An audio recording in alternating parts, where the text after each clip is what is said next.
오늘 하루도 잘 보내셨나요? 오늘은 여러분들께 지난번에 이어서 소원을 들어주는 가게라는 책 이어서 들려드리려고 해요. 그럼 지금부터 제가 재미있게 읽어드릴 테니 제 목소리 들으시면서 달달한 밤 보내시길 바랄게요. 구독과 좋아요, 알람 설정도 꼭 해주실 거죠?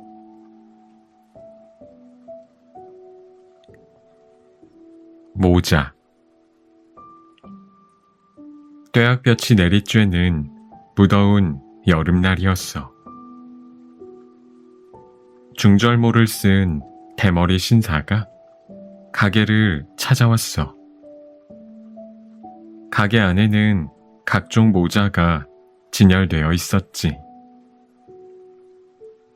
대머리 신사는 이 모자, 저 모자 집어들어 써보곤 내려놓았어. 모자를 벗을 때마다 땀에 젖어 번들거리는 대머리가 허옇게 드러났어. 양쪽 귀 위쪽과 뒷목 위쪽에만 깃털처럼 머리카락이 있을 뿐 머리 대부분이 휑하니 비어 있었지. 대머리 신사는 연신 모자를 집어들었지만 살 생각은 없는 것 같았어. 여기저기 기웃거리고 천장도 보며 가게 안을 살피는데 더 신경을 썼지. 이윽고 대머리 신사가 넌지시 말을 꺼냈어. 주인장, 보고 있소. 주인에 대해 잘 알고 있다는 말투였지. 네, 손님. 필요한 게 있으면 말씀하시지요. 주인은 평소와 다름없이 대답했지. 주인장은 어디에 있소? 물론 이 가게 안에 있지요. 그러니까 그곳이 구체적으로 어디요? 이쪽 벽 아니면 저쪽 벽 뒤?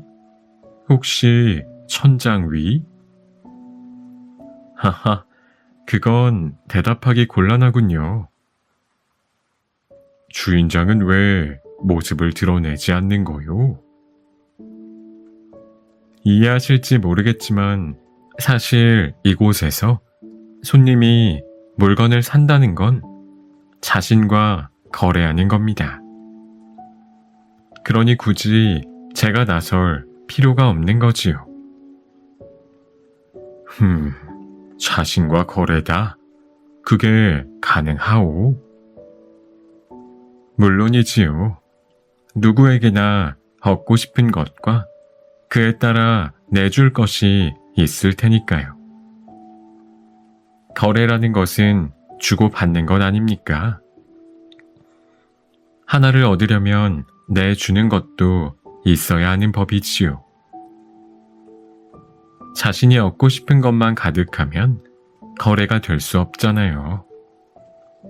그런 분들은 이곳에서 물건을 살 수 없습니다. 가게가 온통 거울로 되어 있는 까닭은 무엇이오? 자신의 모습과 마주하라는 뜻에서입니다.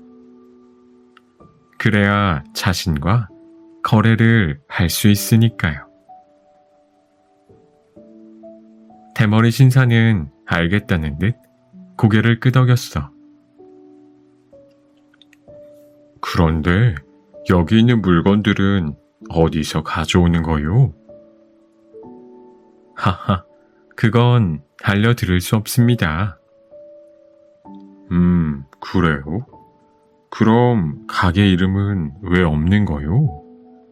문에 가게라고만 쓰여 있던데.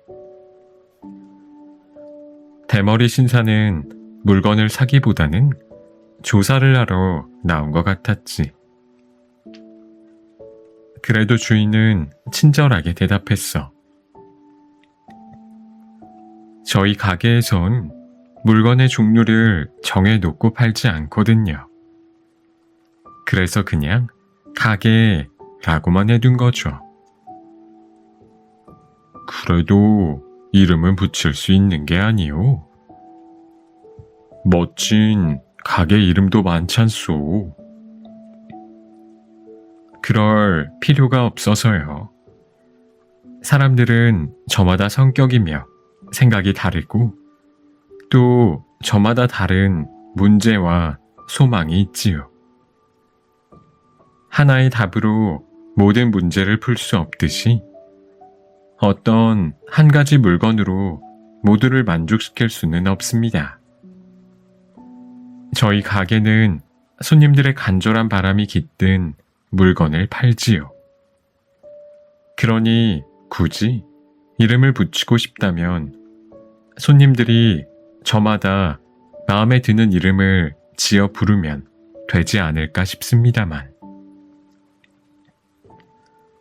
그런데 대머리 신사가 또 무언가 물어보려고 하자 이번엔 주인이 말을 끊었어. 손님은 우리 가게에 관심이 많으시군요. 그런데 모자를 사러 오신 거 아닙니까? 아, 그렇지. 모자.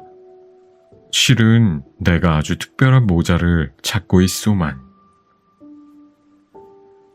대머리 신사는 잠시 잊고 있었다는 듯 자기 머리에 쓴 모자를 매만졌어. 아, 그런데 혹시 누가 엿듣진 않나 모르겠네. 도청이 된다거나. 그런 걱정은 하지 않아도 될 겁니다. 어쨌든 좀 작게 말해도 되겠소. 좋도록 하시지요. 감투. 대머리 신사는 귓속말로 속삭이며 말했어. 마치 엄청난 비밀이라도 털어놓는 양. 네? 감투요? 그렇소. 도깨비 감투. 주인은 말이 없었어. 그러자 대머리 신사는 가게에 도깨비 감투가 있다고 여기는 눈치였어. 값은 얼마든지 쳐드릴 테니 파시오. 실례지만 도깨비 감투가 왜 필요한지 물어봐도 되겠습니까? 세상을 위해 좋은 일 좀 하려고 그러오. 좋은 일이라면 정의로운 세상을 만드는 일이오. 그런데 그게 드러내놓고 하긴 좀 불편한 일이라서 말이오. 우리도 주인장처럼 모습을 드러내지 않고 할 일들이 좀 있어요. 아주 은밀하게 감쪽같이 처리해야 하는 일이지. 대머리 신사는 짐짓 눈살을 찌푸렸어. 그러니까 쓰레기 청소라고 할까? 세상을 어지럽히는 자들, 불평불만만 늘어놓고 말썽만 피우는 자들, 세상에 아무런 도움이 안 되고 밥이나 축내는 버러지 같은 자들, 그런 자들을 쓸어버리는 일이요. 아주 혼쭐을 내서 정신 차리게 하거나 그래도 안 되면 청소해버려야지. 그게 세상을 위해 바람직한 일 아니겠소? 그렇게만 되면 세상은 평화로워지고 한결 살 맛이 날 거요. 글쎄요. 위험한 생각인 것 같습니다만 마음에 안 든다고 없애버리는 게 세상을 이롭게 할까요? 아, 그리고 안타깝게도 우리 가게에 도깨비 감투는 없습니다. 어허, 왜 이러시나? 다 알고 왔는데. 알고 오셨다고요? 우리 가게를 그렇게 잘 아십니까? 우리는 모르는 게 없지. 세상의 비밀을 속속들이 다 알고 있다고나 할까. 그런 걸 알아내는 게 우리 일이거든. 우리는 밝은 세상을 위해 어둠 속에서 일하지. 대머리 신사는 목에 잔뜩 힘을 주고 말했어. 자부심이 아주 대단하시군요. 자부심 없으면 우린 일 못하거든. 그런데 도깨비 감투는 없지만 신기한 몽둥이는 하나 있습니다만. 몽둥이? 혹시 그거 도깨비 방망이요? 그거면 더 좋지. 대머리 신사의 눈이 번뜩였어. 어디 좀 봅시다. 뒤를 보세요. 주인의 말에 대머리 신사가 뒤를 돌아보자 씨름 선수 다리통만한 몽둥이가 공중에 떠 있었어. 대머리 신사가 냉큼 잡으려 하자 몽둥이는 마치 살아있는 것처럼 대머리 신사의 손길을 살짝 피했지. 어떻습니까? 마음에 드시나요? 이게 진짜 도깨비 방망이가 확실하오? 대머리 신사가 신기해하며 묻자 주인은 말투를 싹 바꿔 말했어. 세상을 어지럽히는 사람들을 쓸어버린다고 했소.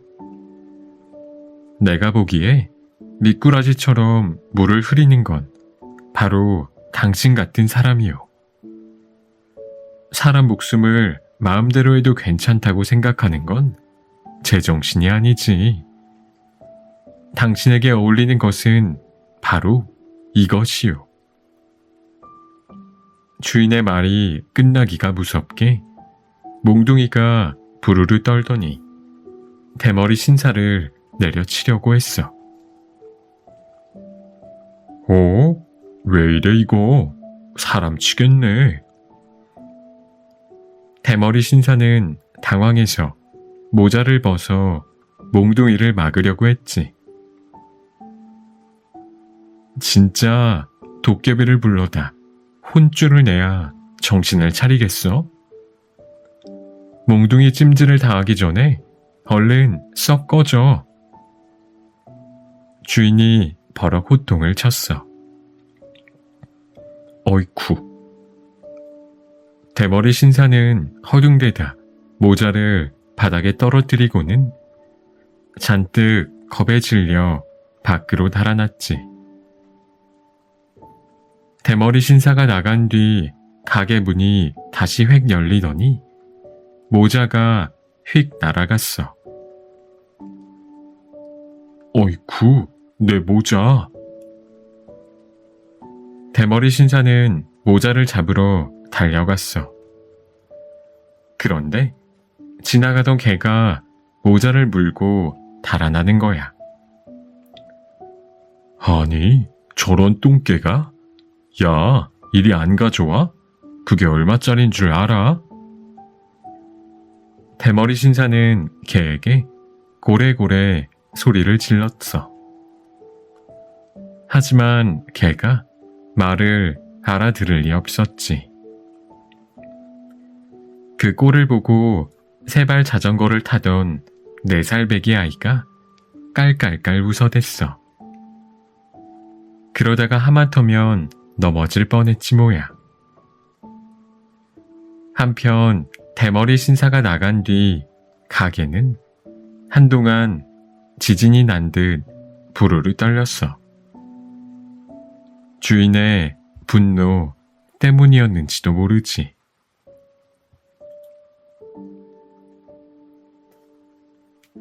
그 밖에 달지 않는 것들.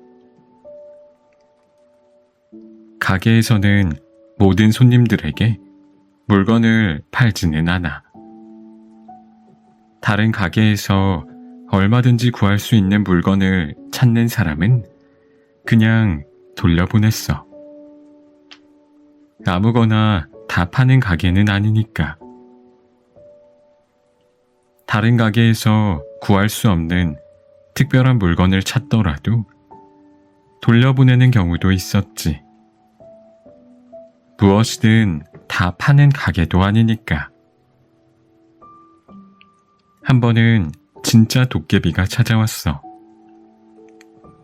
겉보기엔 머리 덥수룩하고 옷차림 수수한 평범한 청년이었지. 도깨비 청년이 주인에게 털어놓은 사연은 이랬어.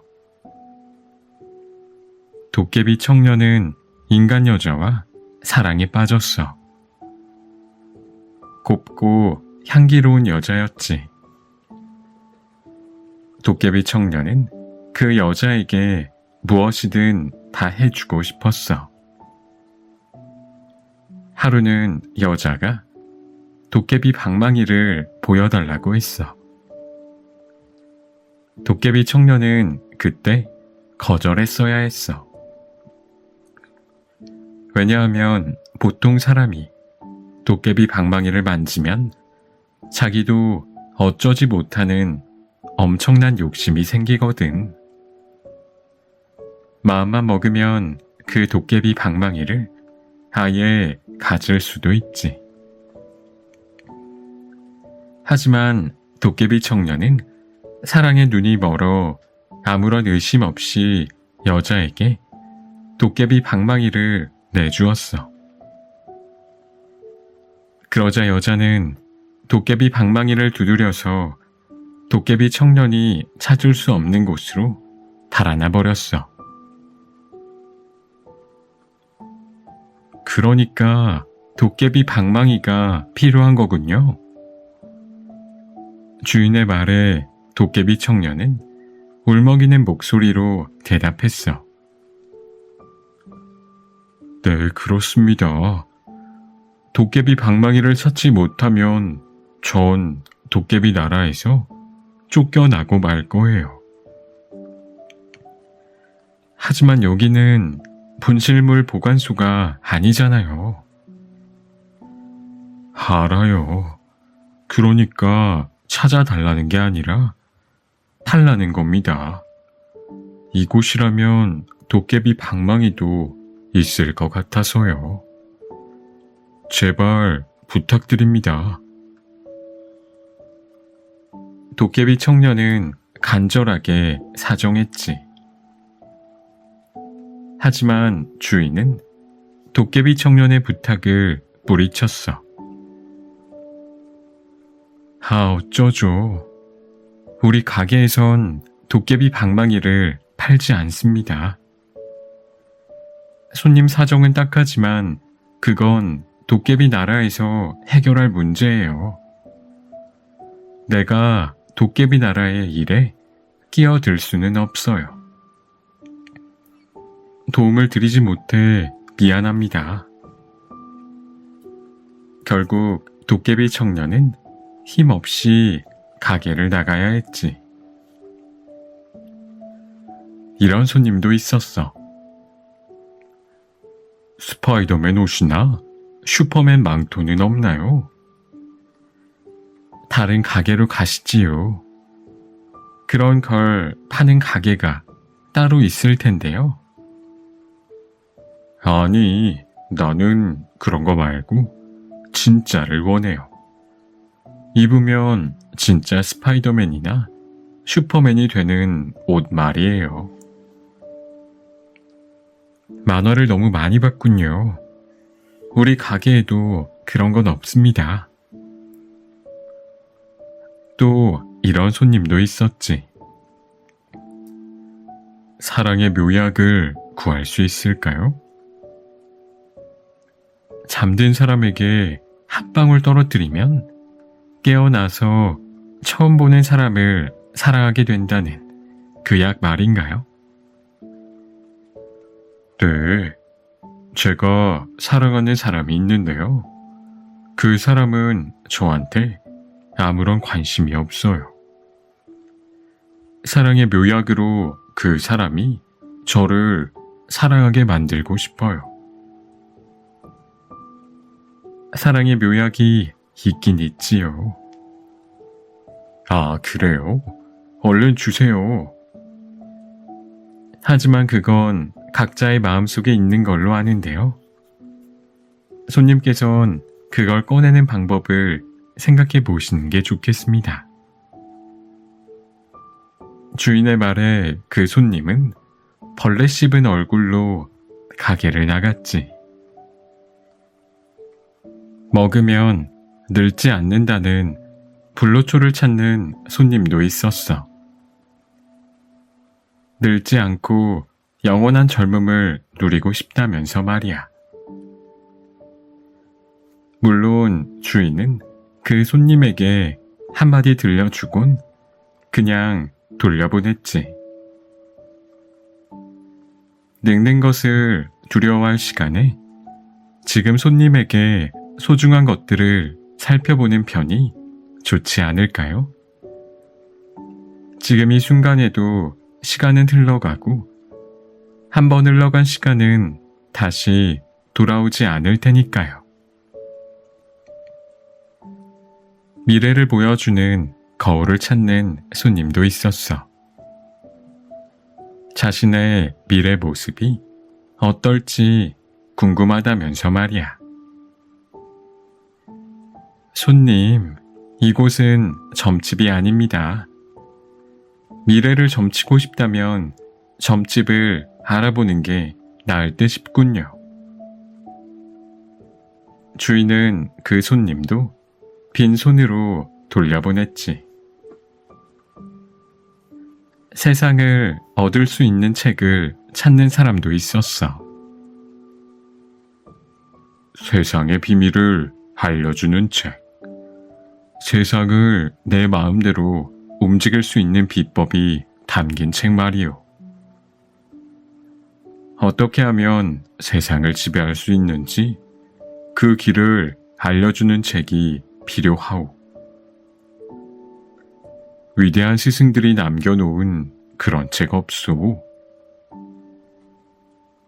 그 사람의 눈은 터무니없는 욕심으로 번뜩였지. 주인은 차분히 말했어. 글쎄요.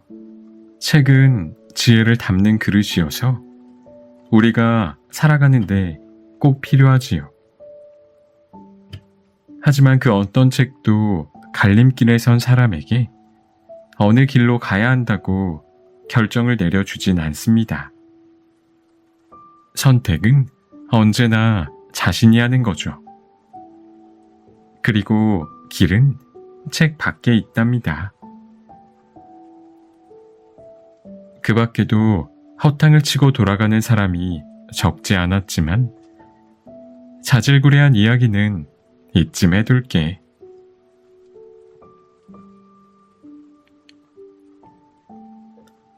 마지막 손님. 불길한 조짐 따위는 없었어. 그날은 가장 좋은 가을날이라고 해도 좋을 만큼 보이는 모든 것이 눈부시게 반짝거렸어. 하늘은 구름 한 점 없이 높고 푸르렀고 옷깃을 스치는 바람은 간지러울 만큼 부드러웠지. 그날 대머리 신사가 두 번째로 왔을 때 가게는 텅 비어 있었어. 진열대에 아무것도 없었지. 대머리 신사는 문을 박차고 들이닥치더니 다짜고짜 권총을 빼어들고 소리쳤어. 주인 나와? 손님, 진정하시고 일단 소파에 앉아서 무슨 일인지 말씀해 주시면 안 되겠습니까? 주인이 침착하게 말했어. 하지만 대머리 신사는 이미 제정신이 아닌 것 같았어. 진정이고 나발이고 나오기나 해. 오늘은 반드시 당신 얼굴을 봐야겠으니까.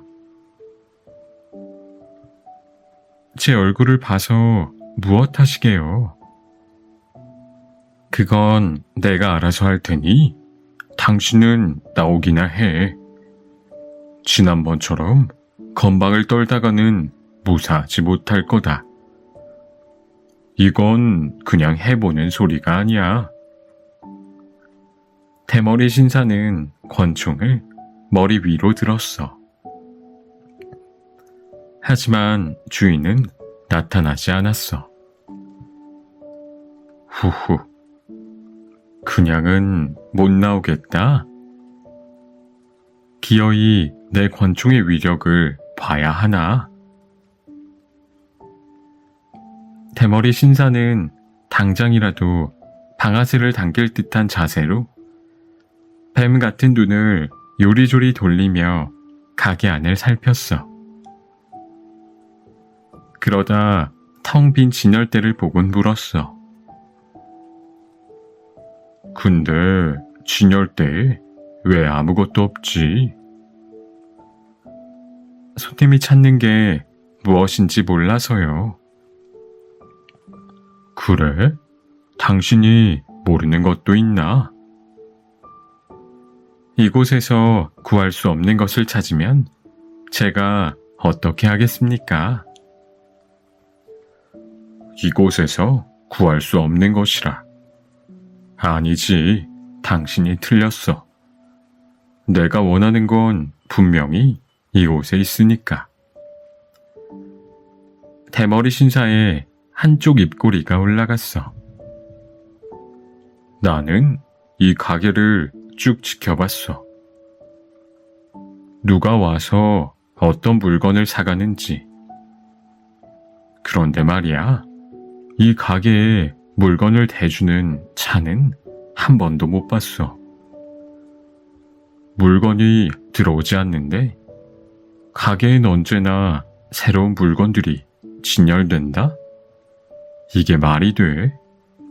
게다가 주인은 어디에 숨어 있는지 콧배기도 베지 않고. 너무 이상하지 않아?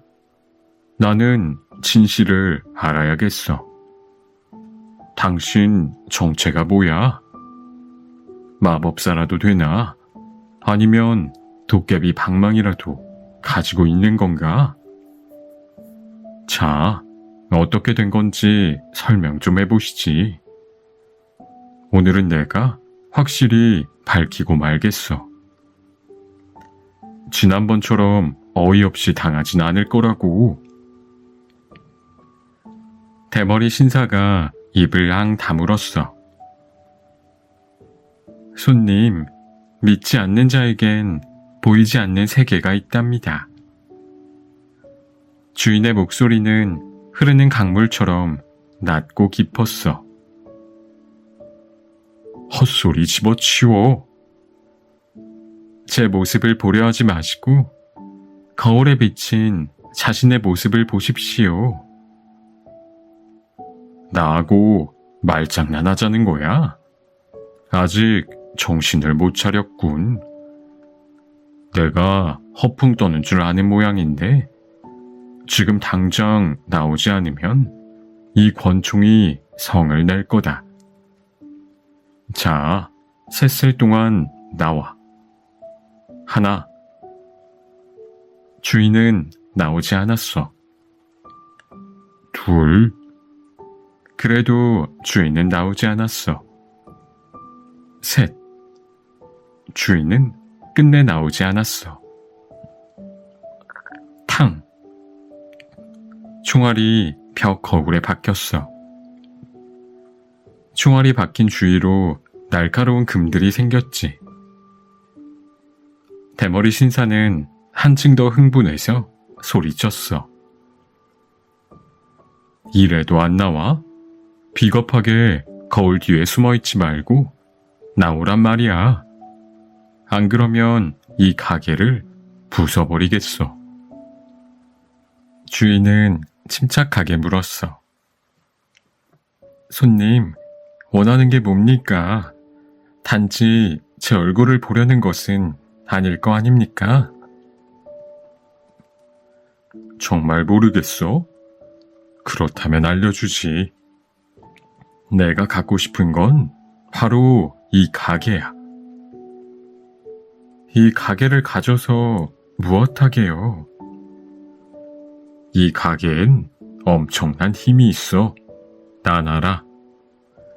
이 가게를 차지하면 세상을 지배할 힘을 갖게 된다 이 말이야. 그건 누구나 원하는 것이기도 하지. 과연 누구나 원하는 것일까요? 아무튼 나는 원해. 아주 강력히 원하지. 그게 파멸의 길이어도요. 파멸보다 더한 것이라도 상관없어. 자, 어서 나와봐. 가게를 빼앗기고 싶지 않다면 덤벼보든가. 대머리 신사는 처음 총을 쏜 그 반대편 벽에 한 발을 쏘았어. 탕! 이번에도 벽 거울엔 쩍쩍 금이 갔지. 손님, 제발 이러지 마세요. 닥쳐. 이제 말은 필요 없어. 더 이상 시간 끌고 싶지 않다고. 탕! 이런다고 손님이 얻을 수 있는 건 없어요. 손님에게도 좋을 게 없다고요. 시끄러워. 내 것으로 만들 수 없다면 없애버리는 게 나아. 탕! 총알은 사방 벽에 하나씩 박혔어. 벽 거울은 나무 뿌리처럼 갈라져 금방이라도 쏟아져 내릴 것 같았지. 주인이 간절한 목소리로 말했어. 지금이라도 멈추세요. 이 가게를 그냥 두면 안 되겠어요? 제발 부탁입니다. 하지만 대머리 신사는 다시 방아쇠를 당겼어. 탕! 5번째 총알은 천장으로 날아갔지. 그러자 벽 거울에 생긴 금들이 서로 만나고 엇갈리며 빠지직 뻗어나갔어. 실금들이 아주 잘게 갈라졌지. 주인의 목소리가 가늘게 떨렸어. 이 가게도 오늘이 마지막이겠군. 혼잣말을 내뱉는 주인의 목소리엔 깊이를 알 수 없는 슬픔이 배어 있었어. 이윽고 부서진 유리 조각들이 사랑눈처럼 쏟아지기 시작했어. 이런 독종 같은 이라고. 대머리 신사는 이를 갈며 가게를 빠져나가려고 했어. 그런데 문이 열리지 않았어. 대머리 신사는 총알 한 발을 문에 대고 쏘았어. 그래도 문은 열리지 않았어. 문에 작은 구멍이 하나 생겼을 뿐이지. 이제 유리 조각들은 대머리 신사에게도 쏟아졌어. 으아! 대머리 신사는 비명을 지르며 다시 방아쇠를 당겼어. 하지만 총알이 나오지 않았어. 권총에는 총알이 6개만 들어있었거든. 대머리 신사는 피투성이가 되어 쓰러졌지. 살려줘. 제발 살려줘. 대머리 신사가 쏟아지는 유리 조각들 속에서 울부짖었어. 하지만 그 소리도 곧 유리 조각에 묻혀버렸어. 유리 조각들이 쏟아져 무덤처럼 쌓일 때까지 그리 오랜 시간이 걸리지 않았어. 가게엔 유리 더미만 남았어. 대머리 신사는 유리 더미에 깔려 보이지 않았지. 주인의 목소리도 더는 들려오지 않았어. 마치 햇살을 받아 빛나는 소금 더미처럼 가게엔 유리 조각들만 눈부시게 쌓여 있었지. 얼마 뒤 그곳엔 다른 가게가 문을 열었어. 그렇게 가게는 사라졌어. 하지만 또 어느 곳에 그런 가게가 생겼는지는 알 수 없는 일이지.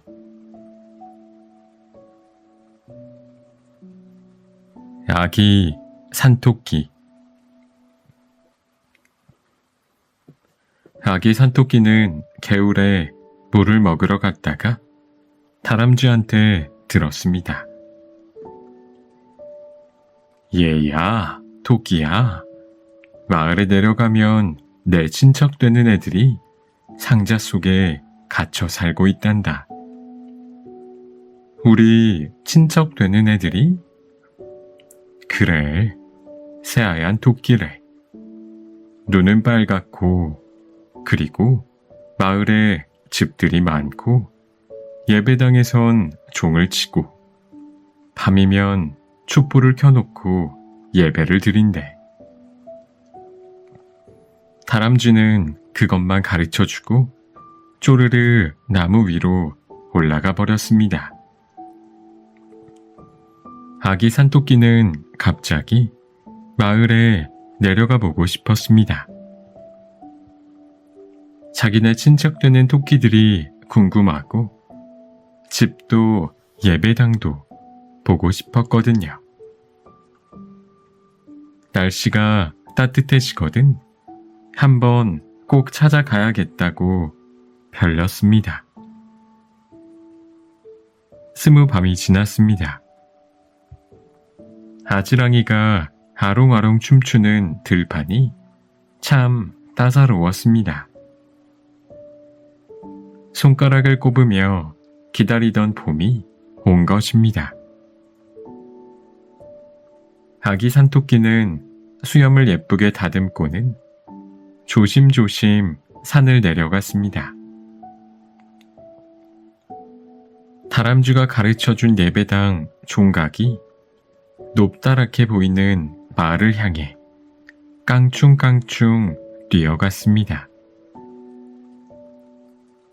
돌담집을 살짝 지나고 감나무 집을 지나고 우물 모퉁이를 돌았습니다. 다행히 아직 사람에게 들키지 않았습니다. 아마 8번째 집인가 봐요. 수수깡 울타리가 바삭거리는 조그만 집이었습니다. 아기 산토끼는 제 친척 되는 하얀 토끼가 보고 싶어 그걸 찾느라 구석구석 두리번거리며 살폈답니다. 그런데 정말 양지 쪽 담 밑에 네모난 상자가 있었고 철사 그물을 쳐놓은 토끼장에 눈처럼 하얀 토끼 한 마리가 갇혀 있는 게 보였습니다.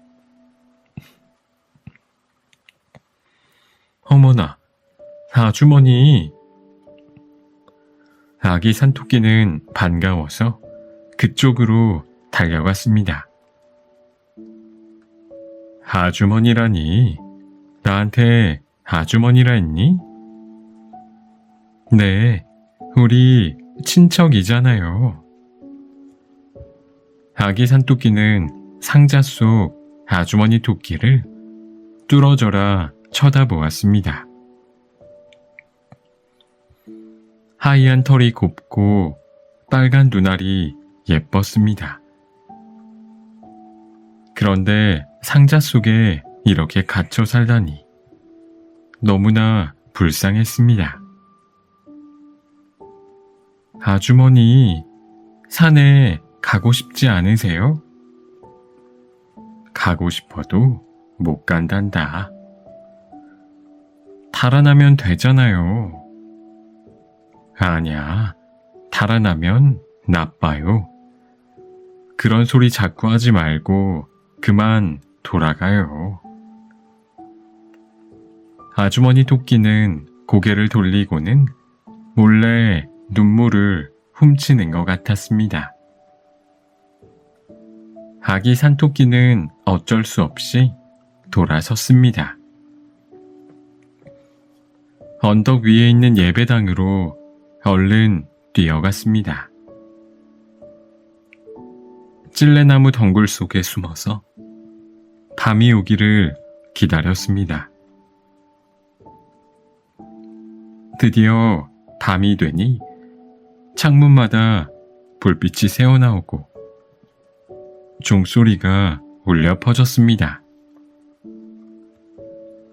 아기 산토끼는 발돋움을 하고서 예배당 안을 갸웃거리며 들여다보았습니다. 바로 맞은편 벽에 마리아의 품에 안긴 예수님의 그림들이 보였습니다. 찬송가가 울려 퍼지고 목사님의 설교가 흘러나왔습니다. 아기 산토끼는 끝까지 다 듣고는 밤길을 걸어서 산으로 돌아갔습니다. 돌아가면서 아기 예수님의 모습과 상자 속에 갇힌 하얀 토끼 모습을 떠올리며 웃음을 머금기도 하고 울상을 짓기도 했습니다. 아기 산토끼는 왠지 쓸쓸해졌습니다.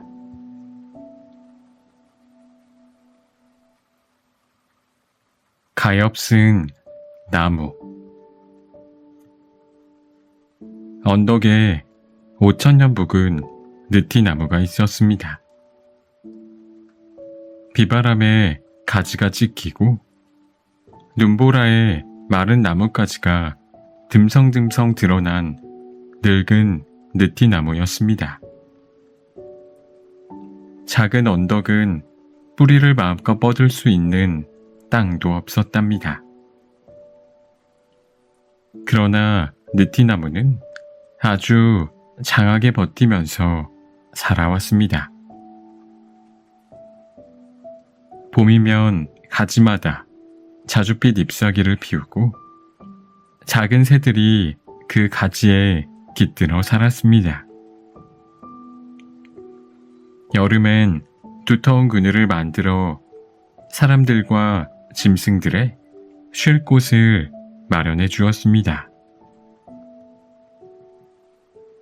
이른 아침, 느티나무 가지에서는 아름다운 새소리로 흥겨운 잔치처럼 보였습니다. 까치들은 반가운 소식을 가지고 와서 드높은 소리로 지저귀었습니다. 깍깍, 깍깍. 사람들은 이른 아침 까치들의 울음소리에 오늘 하루가 희망에 부풀어 오르는 것이었습니다. 일터로 나가는 농부들, 학교로 가는 아이들, 집에서 바느질을 하는 어머님들 모두 설렘 속에 고된 것도 잊고 열심히 하루를 시작합니다. 느티나무엔 이름 모를 많은 새들이 날아와서 흥겹게 제잘되었습니다. 느티나무는 정말 이렇게 새들과 짐승들의 즐거운 놀이터가 되고 사람들의 쉬는 장소로서 만족했습니다.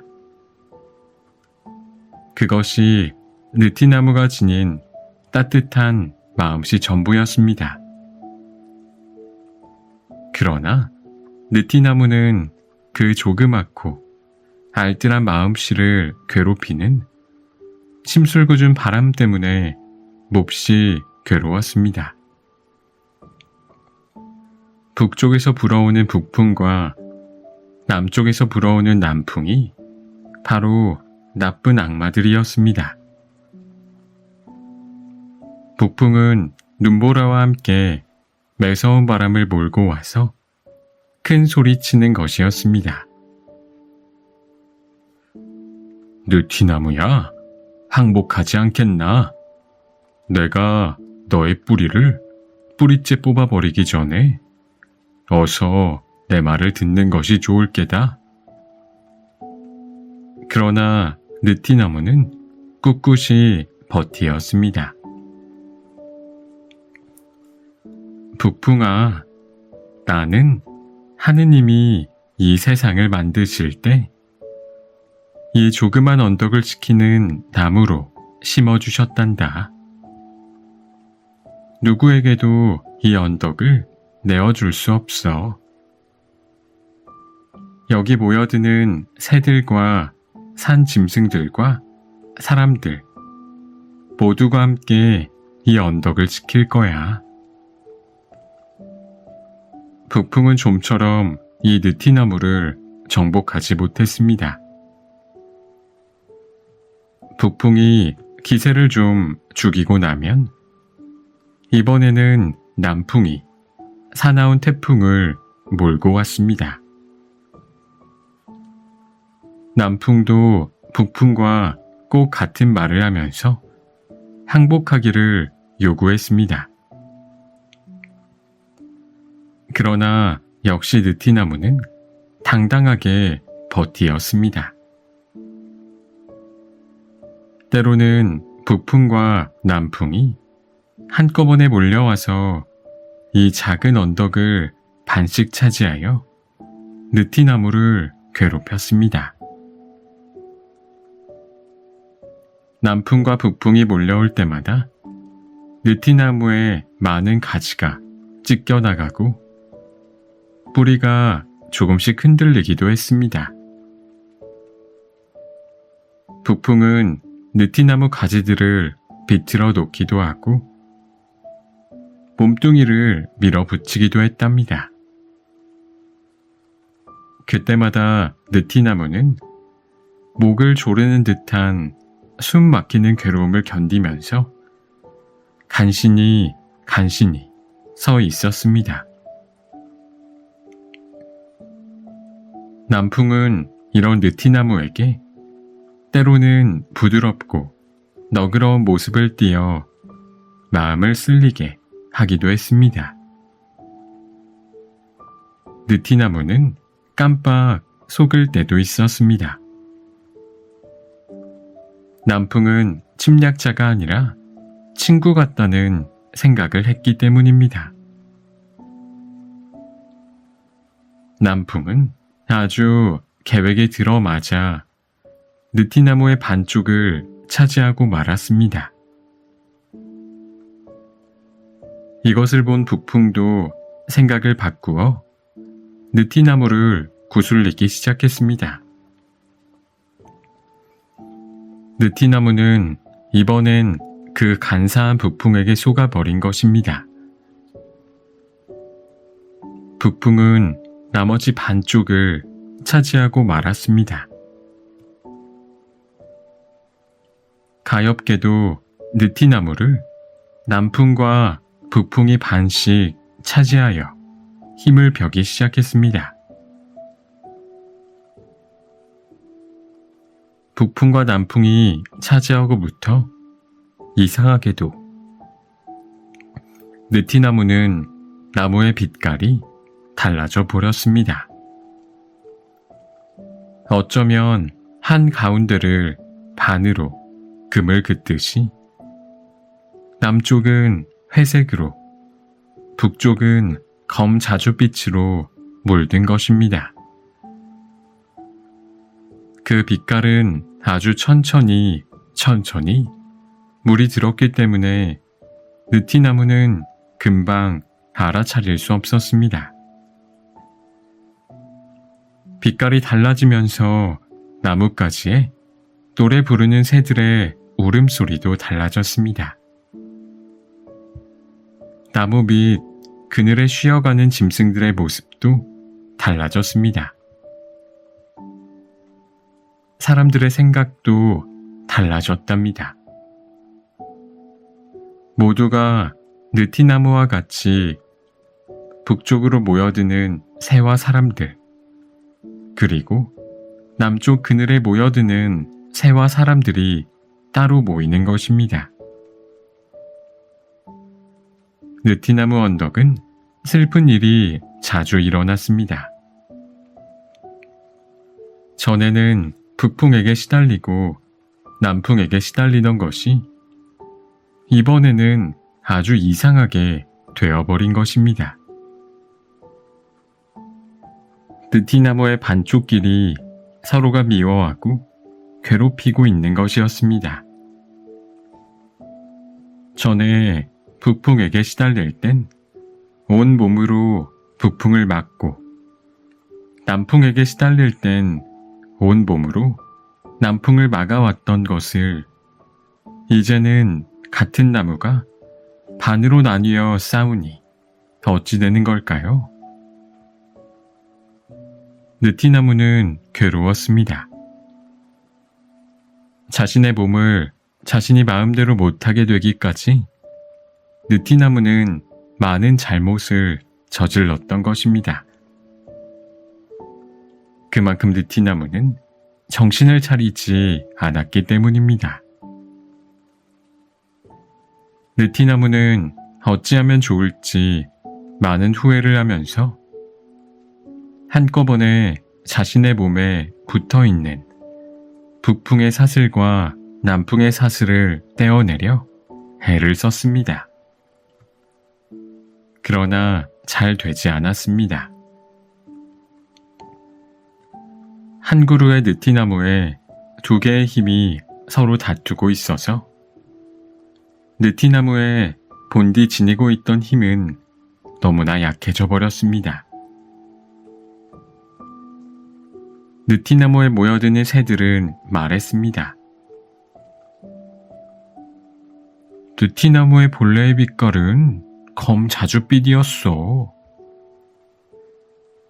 북쪽으로 향한 나뭇가지에 깃든 새가 그렇게 말하면, 아니, 느티나무의 본래 빛깔은 회색 빛깔이었어. 남쪽 가지에 깃든 새가 이렇게 대꾸하는 것이었습니다. 새들이 그렇게 말하면서 다투면 느티나무 그늘에 모여드는 짐승들과 사람들도 양쪽으로 나뉘어져 서로가 빛깔이 다르다고 다투는 것이었습니다. 가엾은 느티나무는 이젠 자신의 본래 빛깔마저 어떠했는지 잊어버렸습니다. 검 자줏빛인지 회색빛인지 모르게 된 것입니다. 정말 자기의 빛깔을 잊어버린다는 것은 가장 불행한 일입니다. 느티나무는 그러니까 이젠 본래의 느티나무가 아닌 두 개의 다른 느티나무로 작은 언덕에 서 있는 것입니다. 그렇게 두 개의 빛깔을 가진 한 그루의 느티나무는 참으로 고통스럽게 서서 여전히 회색빛인가 아니면 검 자줏빛인가 다투면서 늙고 있는 것입니다. 느티나무는 이제 겨울에 불어오는 북풍도 여름에 불어오는 남풍도 막지 않고 점점 두 개의 빛깔로 뚜렷이 나누어지고 있었습니다. 느티나무는 어디까지나 한 그루 빛깔의 나무여야 합니다. 회색 빛깔도 검 자주 빛깔도 아닌 오로지 느티나무의 빛깔을 되찾아야 하는 것입니다. 그러면 그 느티나무의 빛깔은 과연 어떤 빛깔이었을까요? 거기 깃드는 새들과 짐승들과 사람들이 진짜 느티나무의 빛깔, 자기네들이 5,000년 동안 지니고 있던 빛깔이 어떤 빛깔인지 알기만 하면 회색 빛깔이나 검 자주 빛깔은 금방 지워버릴 수 있으니까요. 어느 날 조그만 새 한 마리가 말했습니다. 난 이 느티나무의 빛깔은 본래 회색 빛깔도 검 자주 빛깔도 아니라고 봐. 우리들의 느티나무의 참 빛깔은 다른 빛깔일 거야. 그래. 우리들의 느티나무는 우리들의 빛깔로 하나가 돼야 해. 작은 새들이 눈빛을 또롱또롱 빛내며 말하자 커다란 새들과 짐승들과 사람들도 고개를 끄덕였습니다. 그러나 그 본래의 느티나무 빛깔이 어떤 것이었는지는 알기가 힘들었습니다. 너무도 오랫동안 잊어버리고 있었기 때문이에요.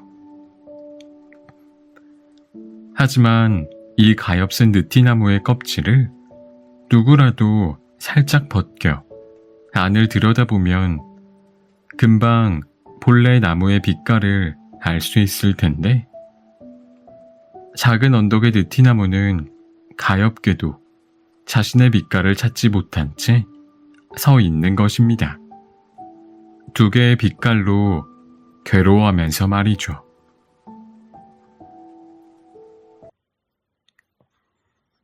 모자. 떼약볕이 내리쬐는 무더운 여름날이었어. 중절모를 쓴 대머리 신사가 가게를 찾아왔어. 가게 안에는 각종 모자가 진열되어 있었지. 대머리 신사는 이 모자, 저 모자 집어들어 써보곤 내려놓았어. 모자를 벗을 때마다 땀에 젖어 번들거리는 대머리가 허옇게 드러났어. 양쪽 귀 위쪽과 뒷목 위쪽에만 깃털처럼 머리카락이 있을 뿐 머리 대부분이 휑하니 비어 있었지. 대머리 신사는 연신 모자를 집어들었지만 살 생각은 없는 것 같았어. 여기저기 기웃거리고 천장도 보며 가게 안을 살피는데 더 신경을 썼지. 이윽고 대머리 신사가 넌지시 말을 꺼냈어. 주인장, 보고 있소. 주인에 대해 잘 알고 있다는 말투였지. 네, 손님. 필요한 게 있으면 말씀하시지요. 주인은 평소와 다름없이 대답했지. 주인장은 어디에 있소? 물론 이 가게 안에 있지요. 그러니까 그곳이 구체적으로 어디요? 이쪽 벽 아니면 저쪽 벽 뒤? 혹시 천장 위? 하하, 그건 대답하기 곤란하군요. 주인장은 왜 모습을 드러내지 않는 거요? 이해하실지 모르겠지만 사실 이곳에서 손님이 물건을 산다는 건 자신과 거래하는 겁니다. 그러니 굳이 제가 나설 필요가 없는 거지요. 자신과 거래다. 그게 가능하오? 물론이지요. 누구에게나 얻고 싶은 것과 그에 따라 내줄 것이 있을 테니까요. 거래라는 것은 주고받는 것 아닙니까? 하나를 얻으려면 내주는 것도 있어야 하는 법이지요. 자신이 얻고 싶은 것만 가득하면 거래가 될 수 없잖아요. 그런 분들은 이곳에서 물건을 살 수 없습니다. 가게가 온통 거울로 되어 있는 까닭은 무엇이오? 자신의 모습과 마주하라는 뜻에서입니다. 그래야 자신과 거래를 할 수 있으니까요. 대머리 신사는 알겠다는 듯 고개를 끄덕였어. 그런데 여기 있는 물건들은 어디서 가져오는 거요? 하하, 그건 알려드릴 수 없습니다. 그래요? 그럼 가게 이름은 왜 없는 거요? 문에 가게라고만 쓰여 있던데. 대머리 신사는 물건을 사기보다는 조사를 하러 나온 것 같았지. 그래도 주인은 친절하게 대답했어. 저희 가게에선 물건의 종류를 정해놓고 팔지 않거든요. 그래서 그냥 가게라고만 해둔 거죠. 그래도 이름은 붙일 수 있는 게 아니오. 멋진 가게 이름도 많잖소. 그럴 필요가 없어서요. 사람들은 저마다 성격이며 생각이 다르고 또 저마다 다른 문제와 소망이 있지요. 하나의 답으로 모든 문제를 풀 수 없듯이 어떤 한 가지 물건으로 모두를 만족시킬 수는 없습니다. 저희 가게는 손님들의 간절한 바람이 깃든 물건을 팔지요. 그러니 굳이 이름을 붙이고 싶다면 손님들이 저마다 마음에 드는 이름을 지어 부르면 되지 않을까 싶습니다만. 그런데 대머리 신사가 또 무언가 물어보려고 하자 이번엔 주인이 말을 끊었어. 손님은 우리 가게에 관심이 많으시군요.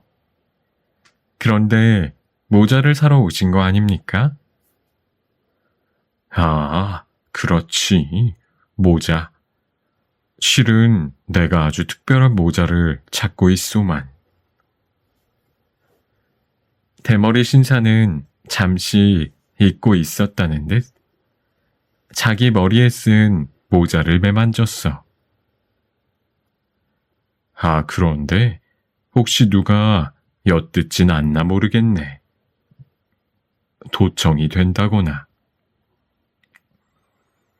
그런 걱정은 하지 않아도 될 겁니다. 어쨌든 좀 작게 말해도 되겠소. 좋도록 하시지요. 감투. 대머리 신사는 귓속말로 속삭이며 말했어. 마치 엄청난 비밀이라도 털어놓는 양. 네? 감투요? 그렇소. 도깨비 감투. 주인은 말이 없었어. 그러자 대머리 신사는 가게에 도깨비 감투가 있다고 여기는 눈치였어. 값은 얼마든지 쳐드릴 테니 파시오. 실례지만 도깨비 감투가 왜 필요한지 물어봐도 되겠습니까? 세상을 위해 좋은 일 좀 하려고 그러오. 좋은 일이라면 정의로운 세상을 만드는 일이오. 그런데 그게 드러내놓고 하긴 좀 불편한 일이라서 말이오. 우리도 주인장처럼 모습을 드러내지 않고 할 일들이 좀 있어요. 아주 은밀하게 감쪽같이 처리해야 하는 일이지. 대머리 신사는 짐짓 눈살을 찌푸렸어. 그러니까 쓰레기 청소라고 할까? 세상을 어지럽히는 자들, 불평불만만 늘어놓고 말썽만 피우는 자들, 세상에 아무런 도움이 안 되고 밥이나 축내는 버러지 같은 자들, 그런 자들을 쓸어버리는 일이요. 아주 혼쭐을 내서 정신 차리게 하거나 그래도 안 되면 청소해 버려야지. 그게 세상을 위해 바람직한 일 아니겠소. 그렇게만 되면 세상은 평화로워지고 한결 살 맛이 날 거요. 글쎄요. 위험한 생각인 것 같습니다만 마음에 안 든다고 없애버리는 게 세상을 이롭게 할까요? 그리고 안타깝게도 우리 가게에 도깨비 감투는 없습니다. 어허, 왜 이러시나?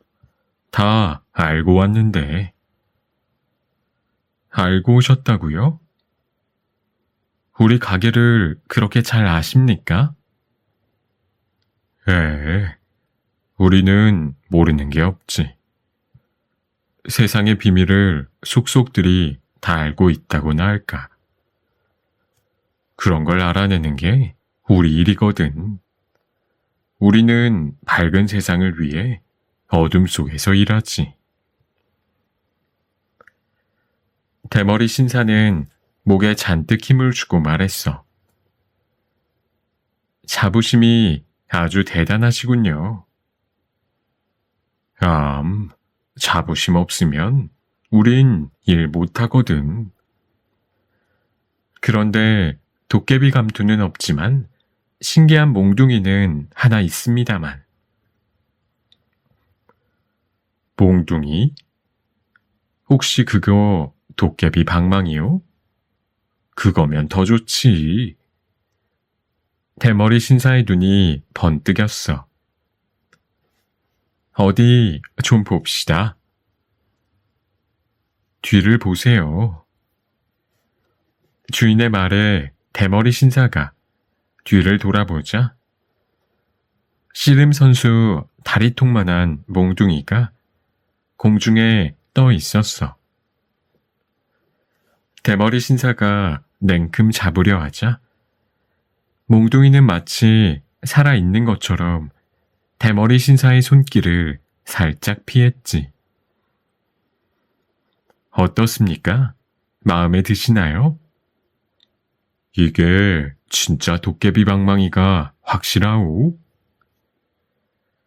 대머리 신사가 신기해하며 묻자 주인은 말투를 싹 바꿔 말했어. 세상을 어지럽히는 사람들을 쓸어버린다고 했소. 내가 보기에 미꾸라지처럼 물을 흐리는 건 바로 당신 같은 사람이요. 사람 목숨을 마음대로 해도 괜찮다고 생각하는 건 제정신이 아니지. 당신에게 어울리는 것은 바로 이것이요. 주인의 말이 끝나기가 무섭게 몽둥이가 부르르 떨더니 대머리 신사를 내려치려고 했어. 왜 이래 이거? 사람 치겠네. 대머리 신사는 당황해서 모자를 벗어 몽둥이를 막으려고 했지. 진짜 도깨비를 불러다 혼쭐을 내야 정신을 차리겠어? 몽둥이 찜질을 당하기 전에 얼른 썩 꺼져. 주인이 버럭 호통을 쳤어. 어이쿠. 대머리 신사는 허둥대다 모자를 바닥에 떨어뜨리고는 잔뜩 겁에 질려 밖으로 달아났지. 대머리 신사가 나간 뒤 가게 문이 다시 획 열리더니 모자가 휙 날아갔어. 어이쿠, 내 모자. 대머리 신사는 모자를 잡으러 달려갔어. 그런데 지나가던 개가 모자를 물고 달아나는 거야. 아니, 저런 똥개가? 야, 이리 안 가져와? 그게 얼마짜린 줄 알아? 대머리 신사는 개에게 고래고래 소리를 질렀어. 하지만 개가 말을 알아들을 리 없었지. 그 꼴을 보고 세발 자전거를 타던 4살 배기 아이가 깔깔깔 웃어댔어. 그러다가 하마터면 넘어질 뻔했지 뭐야. 한편 대머리 신사가 나간 뒤 가게는 한동안 지진이 난 듯 부르르 떨렸어. 주인의 분노 때문이었는지도 모르지.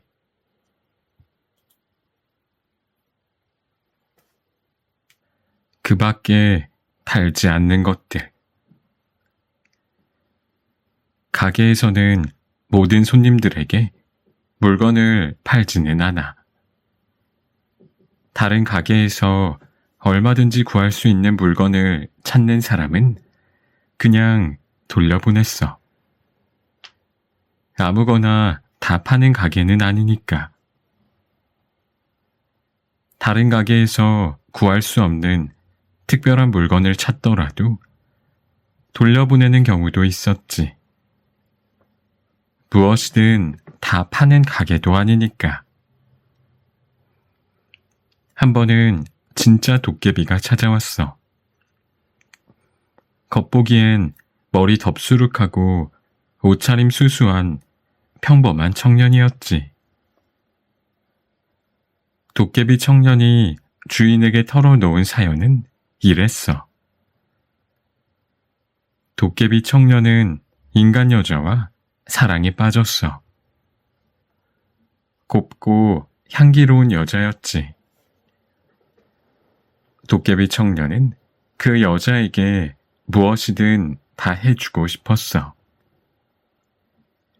하루는 여자가 도깨비 방망이를 보여달라고 했어.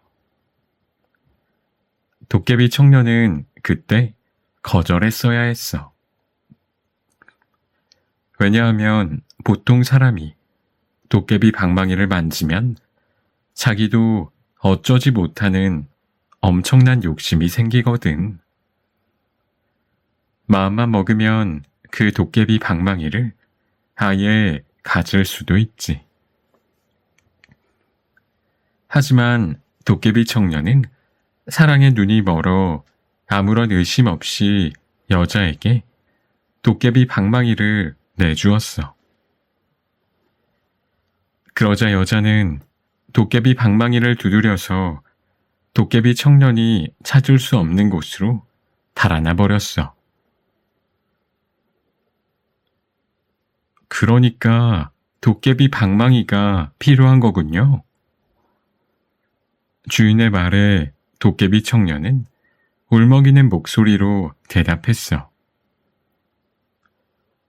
네, 그렇습니다. 도깨비 방망이를 찾지 못하면 전 도깨비 나라에서 쫓겨나고 말 거예요. 하지만 여기는 분실물 보관소가 아니잖아요. 알아요. 그러니까 찾아달라는 게 아니라 달라는 겁니다. 이곳이라면 도깨비 방망이도 있을 것 같아서요. 제발 부탁드립니다. 도깨비 청년은 간절하게 사정했지. 하지만 주인은 도깨비 청년의 부탁을 뿌리쳤어. 어쩌죠. 우리 가게에선 도깨비 방망이를 팔지 않습니다. 손님 사정은 딱하지만 그건 도깨비 나라에서 해결할 문제예요. 내가 도깨비 나라의 일에 끼어들 수는 없어요. 도움을 드리지 못해 미안합니다. 결국 도깨비 청년은 힘없이 가게를 나가야 했지. 이런 손님도 있었어. 스파이더맨 옷이나 슈퍼맨 망토는 없나요? 다른 가게로 가시지요. 그런 걸 파는 가게가 따로 있을 텐데요. 아니, 나는 그런 거 말고 진짜를 원해요. 입으면 진짜 스파이더맨이나 슈퍼맨이 되는 옷 말이에요. 만화를 너무 많이 봤군요. 우리 가게에도 그런 건 없습니다. 또 이런 손님도 있었지. 사랑의 묘약을 구할 수 있을까요? 잠든 사람에게 한 방울 떨어뜨리면 깨어나서 처음 보는 사람을 사랑하게 된다는 그 약 말인가요? 네, 제가 사랑하는 사람이 있는데요. 그 사람은 저한테 아무런 관심이 없어요. 사랑의 묘약으로 그 사람이 저를 사랑하게 만들고 싶어요. 사랑의 묘약이 있긴 있지요. 아, 그래요? 얼른 주세요. 하지만 그건 각자의 마음속에 있는 걸로 아는데요. 손님께선 그걸 꺼내는 방법을 생각해 보시는 게 좋겠습니다. 주인의 말에 그 손님은 벌레 씹은 얼굴로 가게를 나갔지. 먹으면 늙지 않는다는 불로초를 찾는 손님도 있었어. 늙지 않고 영원한 젊음을 누리고 싶다면서 말이야. 물론 주인은 그 손님에게 한마디 들려주곤 그냥 돌려보냈지. 늙는 것을 두려워할 시간에 지금 손님에게 소중한 것들을 살펴보는 편이 좋지 않을까요?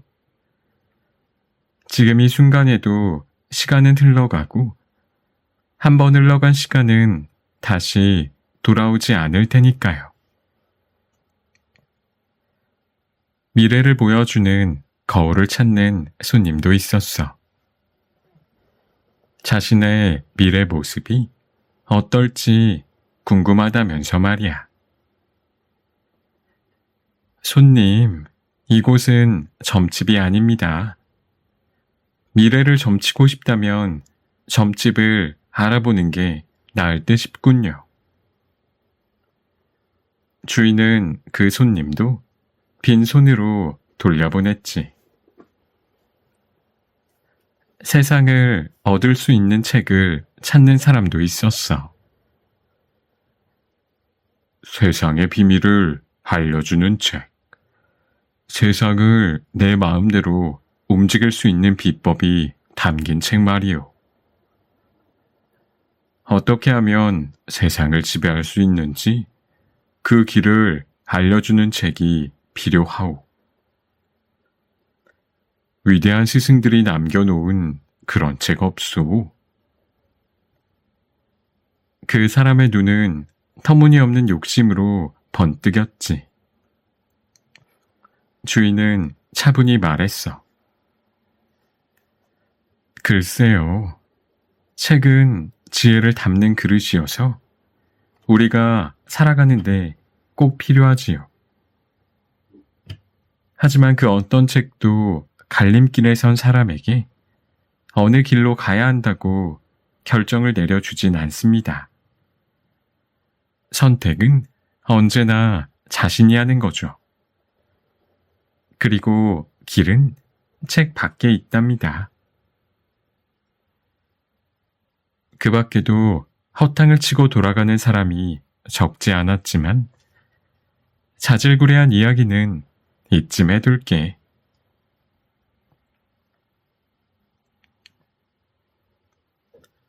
마지막 손님. 불길한 조짐 따위는 없었어. 그날은 가장 좋은 가을날이라고 해도 좋을 만큼 보이는 모든 것이 눈부시게 반짝거렸어.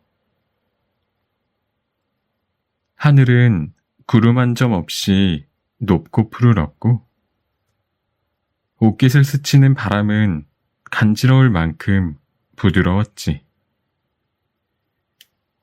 그날 대머리 신사가 두 번째로 왔을 때 가게는 텅 비어 있었어. 진열대에 아무것도 없었지. 대머리 신사는 문을 박차고 들이닥치더니 다짜고짜 권총을 빼어들고 소리쳤어.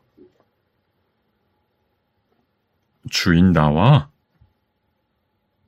손님, 진정하시고 일단 소파에 앉아서 무슨 일인지 말씀해 주시면 안 되겠습니까? 주인이 침착하게 말했어. 하지만 대머리 신사는 이미 제정신이 아닌 것 같았어. 진정이고 나발이고 나오기나 해. 오늘은 반드시 당신 얼굴을 봐야겠으니까. 제 얼굴을 봐서 무엇 하시게요? 그건 내가 알아서 할 테니 당신은 나오기나 해. 지난번처럼 건방을 떨다가는 무사하지 못할 거다. 이건 그냥 해보는 소리가 아니야. 대머리 신사는 권총을 머리 위로 들었어. 하지만 주인은 나타나지 않았어. 후후. 그냥은 못 나오겠다. 기어이 내 권총의 위력을 봐야 하나. 대머리 신사는 당장이라도 방아쇠를 당길 듯한 자세로 뱀 같은 눈을 요리조리 돌리며 가게 안을 살폈어. 그러다 텅 빈 진열대를 보곤 물었어.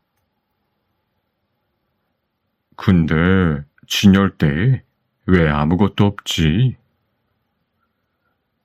손님이 찾는 게 무엇인지 몰라서요. 그래? 당신이 모르는 것도 있나? 이곳에서 구할 수 없는 것을 찾으면 제가 어떻게 하겠습니까? 이곳에서 구할 수 없는 것이라. 아니지, 당신이 틀렸어. 내가 원하는 건 분명히 이곳에 있으니까. 대머리 신사의 한쪽 입꼬리가 올라갔어. 나는 이 가게를 쭉 지켜봤어. 누가 와서 어떤 물건을 사가는지. 그런데 말이야, 이 가게에 물건을 대주는 차는 한 번도 못 봤어. 물건이 들어오지 않는데 가게엔 언제나 새로운 물건들이 진열된다? 이게 말이 돼? 게다가 주인은 어디에 숨어 있는지 콧배기도 베지 않고. 너무 이상하지 않아? 나는 진실을 알아야겠어. 당신 정체가 뭐야? 마법사라도 되나? 아니면 도깨비 방망이라도 가지고 있는 건가? 자, 어떻게 된 건지 설명 좀 해보시지. 오늘은 내가 확실히 밝히고 말겠어. 지난번처럼 어이없이 당하진 않을 거라고. 대머리 신사가 입을 앙 다물었어. 손님, 믿지 않는 자에겐 보이지 않는 세계가 있답니다. 주인의 목소리는 흐르는 강물처럼 낮고 깊었어. 헛소리 집어치워. 제 모습을 보려 하지 마시고 거울에 비친 자신의 모습을 보십시오. 나하고 말장난하자는 거야? 아직 정신을 못 차렸군. 내가 허풍 떠는 줄 아는 모양인데 지금 당장 나오지 않으면 이 권총이 성을 낼 거다. 자, 셋셀 동안 나와. 하나. 주인은 나오지 않았어. 둘. 그래도 주인은 나오지 않았어. 셋. 주인은 끝내 나오지 않았어. 탕. 총알이 벽 거울에 박혔어. 총알이 박힌 주위로 날카로운 금들이 생겼지. 대머리 신사는 한층 더 흥분해서 소리쳤어. 이래도 안 나와? 비겁하게 거울 뒤에 숨어있지 말고 나오란 말이야. 안 그러면 이 가게를 부숴버리겠어. 주인은 침착하게 물었어. 손님, 원하는 게 뭡니까? 단지 제 얼굴을 보려는 것은 아닐 거 아닙니까? 정말 모르겠어? 그렇다면 알려주지. 내가 갖고 싶은 건 바로 이 가게야. 이 가게를 가져서 무엇하게요? 이 가게엔 엄청난 힘이 있어. 난 알아. 이 가게를 차지하면 세상을 지배할 힘을 갖게 된다 이 말이야. 그건 누구나 원하는 것이기도 하지. 과연 누구나 원하는 것일까요? 아무튼 나는 원해. 아주 강력히 원하지. 그게 파멸의 길이어도요. 파멸보다 더한 것이라도 상관없어. 자, 어서 나와봐. 가게를 빼앗기고 싶지 않다면 덤벼보든가. 대머리 신사는 처음 총을 쏜 그 반대편 벽에 한 발을 쏘았어. 탕. 이번에도 벽 거울엔 쩍쩍 금이 갔지. 손님, 제발 이러지 마세요. 닥쳐. 이제 말은 필요 없어. 더 이상 시간 끌고 싶지 않다고. 탕. 이런다고 손님이 얻을 수 있는 건 없어요. 손님에게도 좋을 게 없다고요. 시끄러워.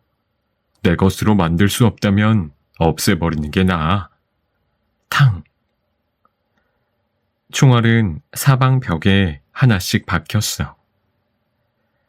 벽 거울은 나무 뿌리처럼 갈라져 금방이라도 쏟아져 내릴 것 같았지. 주인이 간절한 목소리로 말했어. 지금이라도 멈추세요. 이 가게를 그냥 두면 안 되겠어요? 제발 부탁입니다. 하지만 대머리 신사는 다시 방아쇠를 당겼어. 탕! 5번째 총알은 천장으로 날아갔지. 그러자 벽 거울에 생긴 금들이 서로 만나고 엇갈리며 빠지직 뻗어나갔어. 실금들이 아주 잘게 갈라졌지. 주인의 목소리가 가늘게 떨렸어. 이 가게도 오늘이 마지막이겠군.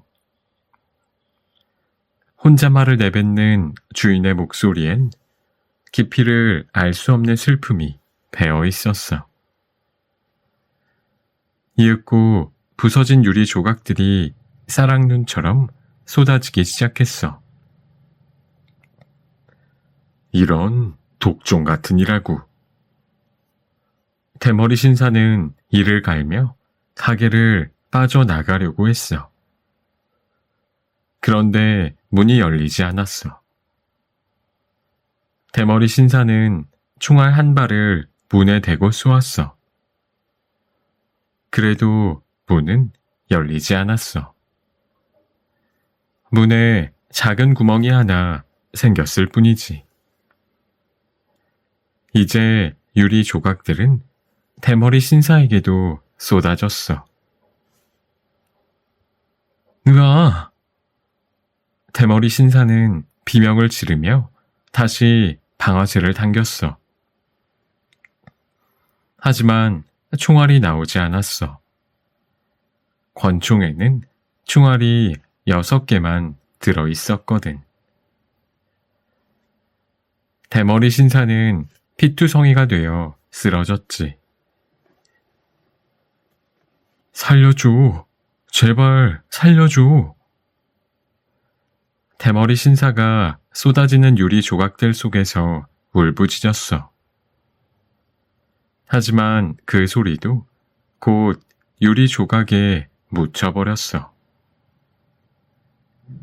유리 조각들이 쏟아져 무덤처럼 쌓일 때까지 그리 오랜 시간이 걸리지 않았어.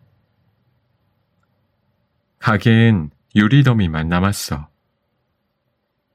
대머리 신사는 유리 더미에 깔려 보이지 않았지. 주인의 목소리도 더는 들려오지 않았어. 마치 햇살을 받아 빛나는 소금 더미처럼 가게엔 유리 조각들만 눈부시게 쌓여 있었지. 얼마 뒤 그곳엔 다른 가게가 문을 열었어. 그렇게 가게는 사라졌어. 하지만 또 어느 곳에 그런 가게가 생겼는지는 알 수 없는 일이지.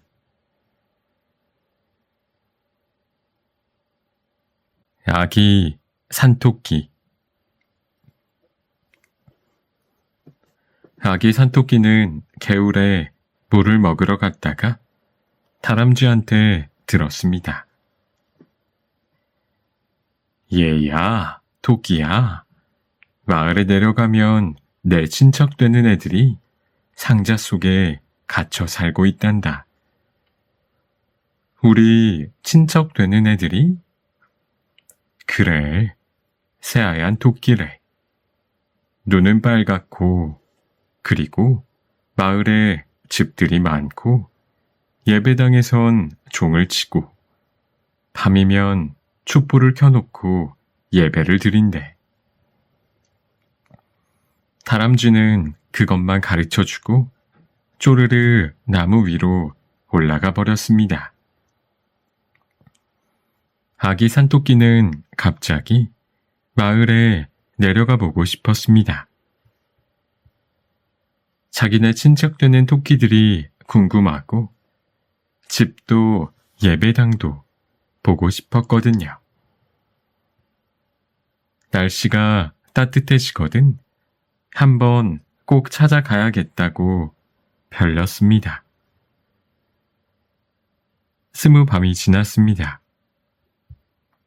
아지랑이가 아롱아롱 춤추는 들판이 참 따사로웠습니다. 손가락을 꼽으며 기다리던 봄이 온 것입니다. 아기 산토끼는 수염을 예쁘게 다듬고는 조심조심 산을 내려갔습니다. 다람쥐가 가르쳐준 예배당 종각이 높다랗게 보이는 마을을 향해 깡충깡충 뛰어갔습니다. 돌담집을 살짝 지나고 감나무 집을 지나고 우물 모퉁이를 돌았습니다. 다행히 아직 사람에게 들키지 않았습니다. 아마 8번째 집인가 봐요. 수수깡 울타리가 바삭거리는 조그만 집이었습니다. 아기 산토끼는 제 친척 되는 하얀 토끼가 보고 싶어 그걸 찾느라 구석구석 두리번거리며 살폈답니다. 그런데 정말 양지 쪽 담 밑에 네모난 상자가 있었고 철사 그물을 쳐놓은 토끼장에 눈처럼 하얀 토끼 한 마리가 갇혀 있는 게 보였습니다. 어머나, 아주머니. 아기 산토끼는 반가워서 그쪽으로 달려갔습니다. 아주머니라니, 나한테 아주머니라 했니? 네, 우리 친척이잖아요. 아기 산토끼는 상자 속 아주머니 토끼를 뚫어져라 쳐다보았습니다. 하얀 털이 곱고 빨간 눈알이 예뻤습니다. 그런데 상자 속에 이렇게 갇혀 살다니 너무나 불쌍했습니다. 아주머니, 산에 가고 싶지 않으세요? 가고 싶어도 못 간단다. 달아나면 되잖아요. 아냐, 달아나면 나빠요. 그런 소리 자꾸 하지 말고 그만 돌아가요. 아주머니 토끼는 고개를 돌리고는 몰래 눈물을 훔치는 것 같았습니다. 아기 산토끼는 어쩔 수 없이 돌아섰습니다. 언덕 위에 있는 예배당으로 얼른 뛰어갔습니다. 찔레나무 덩굴 속에 숨어서 밤이 오기를 기다렸습니다. 드디어 밤이 되니 창문마다 불빛이 새어나오고 종소리가 울려 퍼졌습니다. 아기 산토끼는 발돋움을 하고서 예배당 안을 갸웃거리며 들여다보았습니다. 바로 맞은편 벽에 마리아의 품에 안긴 예수님의 그림들이 보였습니다. 찬송가가 울려 퍼지고 목사님의 설교가 흘러나왔습니다. 아기 산토끼는 끝까지 다 듣고는 밤길을 걸어서 산으로 돌아갔습니다. 돌아가면서 아기 예수님의 모습과 상자 속에 갇힌 하얀 토끼 모습을 떠올리며 웃음을 머금기도 하고 울상을 짓기도 했습니다. 아기 산토끼는 왠지 쓸쓸해졌습니다.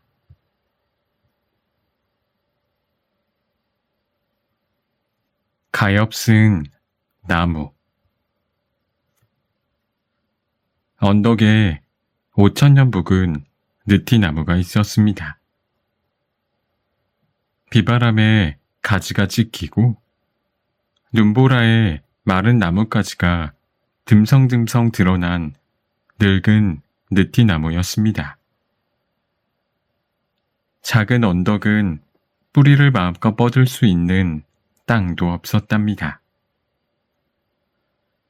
그러나 느티나무는 아주 장하게 버티면서 살아왔습니다. 봄이면 가지마다 자줏빛 잎사귀를 피우고 작은 새들이 그 가지에 깃들어 살았습니다. 여름엔 두터운 그늘을 만들어 사람들과 짐승들의 쉴 곳을 마련해 주었습니다. 이른 아침, 느티나무 가지에서는 아름다운 새 소리로 흥겨운 잔치처럼 보였습니다. 까치들은 반가운 소식을 가지고 와서 드높은 소리로 지저귀었습니다. 깍깍, 깍깍. 사람들은 이른 아침 까치들의 울음소리에 오늘 하루가 희망에 부풀어 오르는 것이었습니다.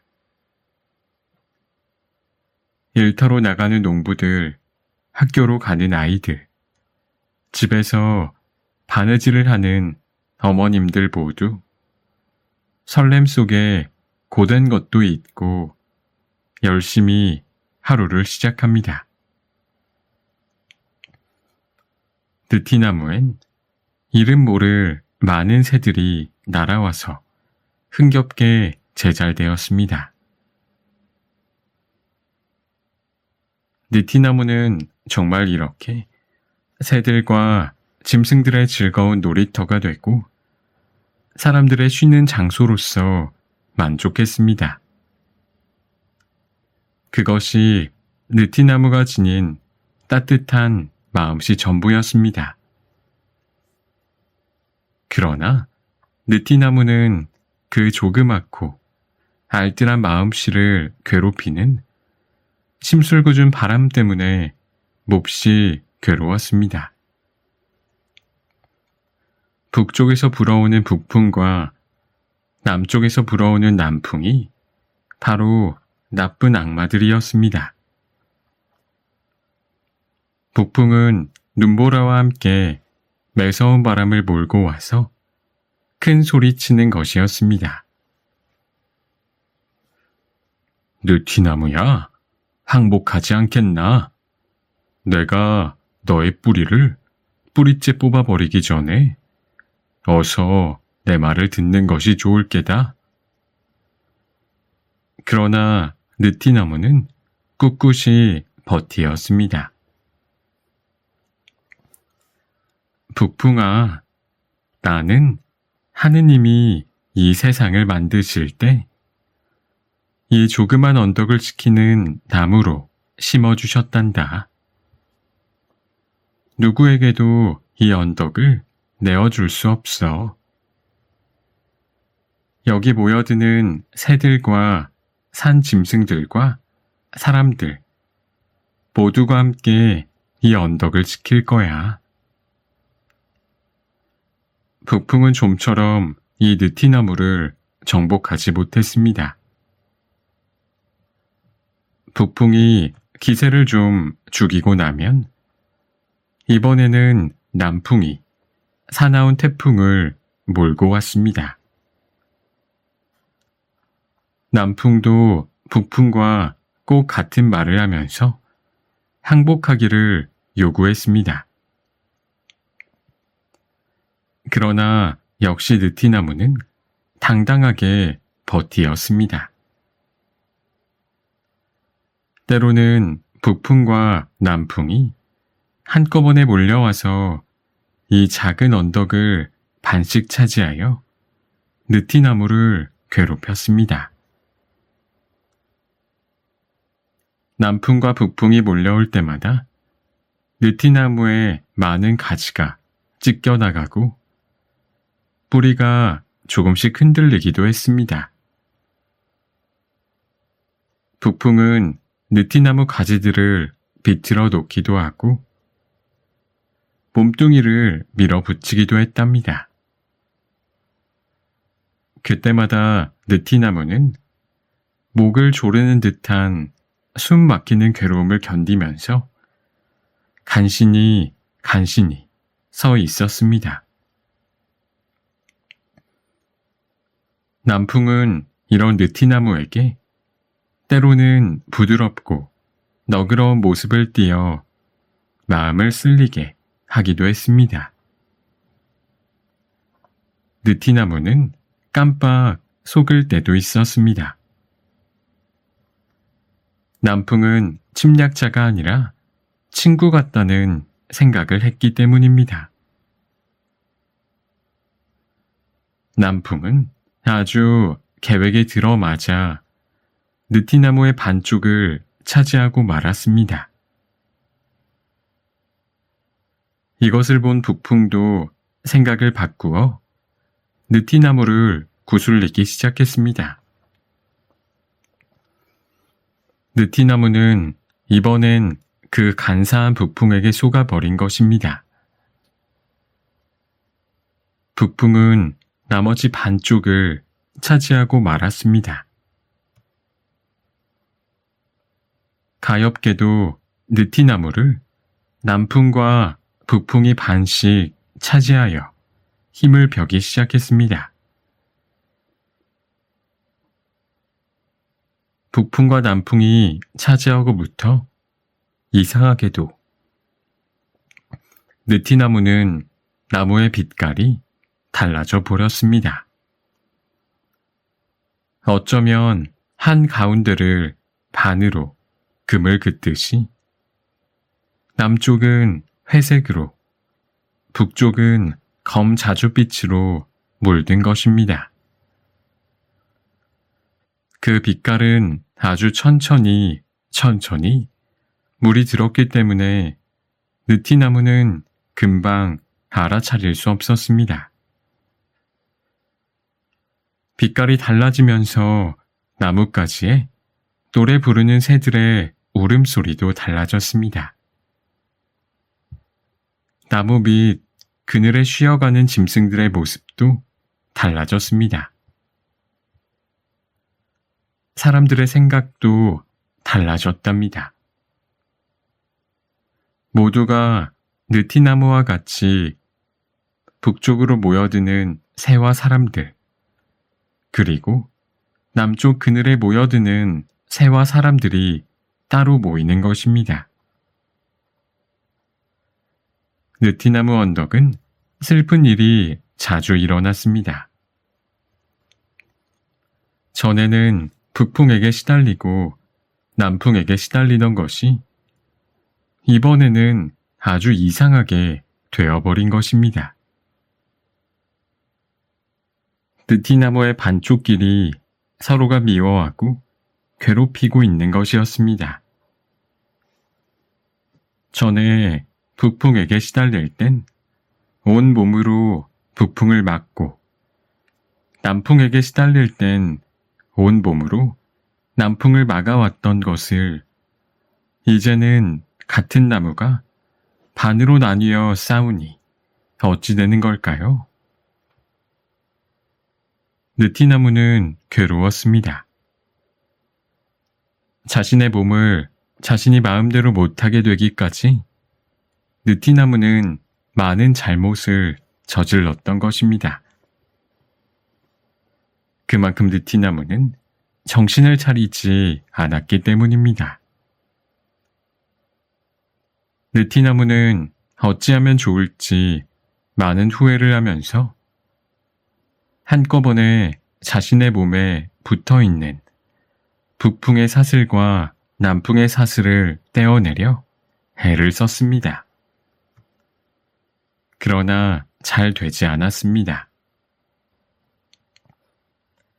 한 그루의 느티나무에 두 개의 힘이 서로 다투고 있어서 느티나무에 본디 지니고 있던 힘은 너무나 약해져 버렸습니다. 느티나무에 모여드는 새들은 말했습니다. 느티나무의 본래의 빛깔은 검 자줏빛이었어. 북쪽으로 향한 나뭇가지에 깃든 새가 그렇게 말하면 아니, 느티나무의 본래 빛깔은 회색 빛깔이었어. 남쪽까지에 깃든 새가 이렇게 대꾸하는 것이었습니다. 새들이 그렇게 말하면서 다투면 느티나무 그늘에 모여드는 짐승들과 사람들도 양쪽으로 나뉘어져 서로가 빛깔이 다르다고 다투는 것이었습니다. 가엾은 느티나무는 이젠 자신의 본래 빛깔마저 어떠했는지 잊어버렸습니다. 검 자줏빛인지 회색빛인지 모르게 된 것입니다. 정말 자기의 빛깔을 잊어버린다는 것은 가장 불행한 일입니다. 느티나무는 그러니까 이젠 본래의 느티나무가 아닌 두 개의 다른 느티나무로 작은 언덕에 서 있는 것입니다. 그렇게 두 개의 빛깔을 가진 한 그루의 느티나무는 참으로 고통스럽게 서서 여전히 회색빛인가 아니면 검 자줏빛인가 다투면서 늙고 있는 것입니다. 느티나무는 이제 겨울에 불어오는 북풍도 여름에 불어오는 남풍도 막지 않고 점점 두 개의 빛깔로 뚜렷이 나누어지고 있었습니다. 느티나무는 어디까지나 한 그루 빛깔의 나무여야 합니다. 회색 빛깔도 검 자줏빛깔도 아닌 오로지 느티나무의 빛깔을 되찾아야 하는 것입니다. 그러면 그 느티나무의 빛깔은 과연 어떤 빛깔이었을까요? 거기 깃드는 새들과 짐승들과 사람들이 진짜 느티나무의 빛깔, 자기네들이 5,000년 동안 지니고 있던 빛깔이 어떤 빛깔인지 알기만 하면 회색 빛깔이나 검 자주 빛깔은 금방 지워버릴 수 있으니까요. 어느 날 조그만 새 한 마리가 말했습니다. 난 이 느티나무의 빛깔은 본래 회색 빛깔도 검 자주 빛깔도 아니라고 봐. 우리들의 느티나무의 참 빛깔은 다른 빛깔일 거야. 그래. 우리들의 느티나무는 우리들의 빛깔로 하나가 돼야 해. 작은 새들이 눈빛을 또롱또롱 빛내며 말하자 커다란 새들과 짐승들과 사람들도 고개를 끄덕였습니다. 그러나 그 본래의 느티나무 빛깔이 어떤 것이었는지는 알기가 힘들었습니다. 너무도 오랫동안 잊어버리고 있었기 때문이에요. 하지만 이 가엾은 느티나무의 껍질을 누구라도 살짝 벗겨 안을 들여다보면 금방 본래 나무의 빛깔을 알 수 있을 텐데 작은 언덕의 느티나무는 가엾게도 자신의 빛깔을 찾지 못한 채 서 있는 것입니다. 두 개의 빛깔로 괴로워하면서 말이죠.